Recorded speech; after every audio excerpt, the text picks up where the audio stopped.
In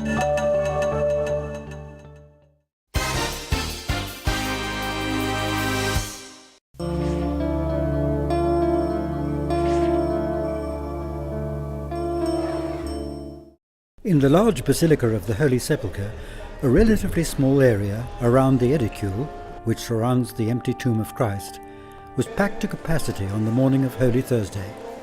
Many priests, among them Franciscan friars, joined local Christians and pilgrims for a combined Mass of the Last Supper and that of the annual blessing of the anointing oils.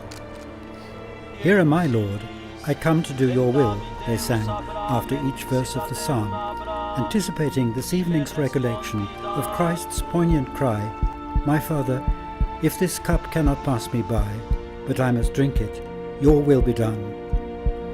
This Mass at the beginning of the Easter Triduum celebrates Christ's gift of the Eucharist and his institution of the priesthood.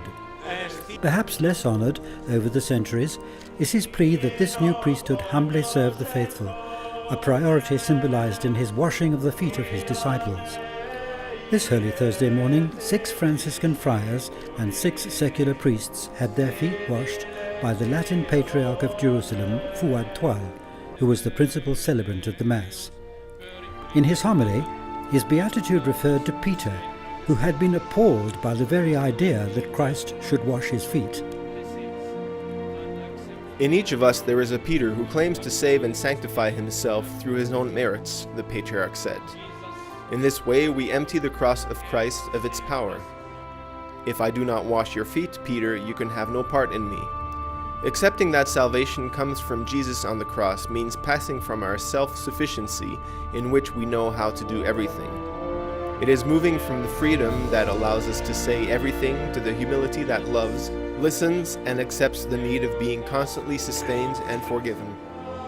Today, perhaps above all, we think of the Eucharist, the central characteristic of that last Passover meal which Christ celebrated with his disciples. And so a covered ciborium, containing sacred hosts, is processed around the edicule 3 times, accompanied by the many priests present, for this is their day too, in that the new priesthood was established at the Last Supper. With white vestments, these 21st century successors of the Apostles, carrying lighted candles, therefore celebrate a double event, their ordinations and their privilege in consecrating bread and wine into the very presence of the Christ they follow. At the end of the procession, the incomparable gift that is the Eucharist was taken into the tomb of him who gave himself for us, and in the Eucharist to us.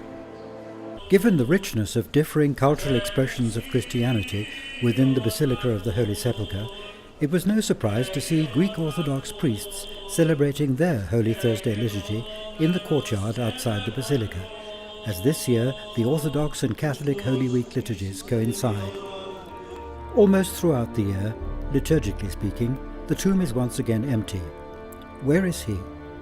As the celebrants and faithful sang at Mass, Ubi caritas et amor, Deus ibi est. Where there is charity and love, God is present.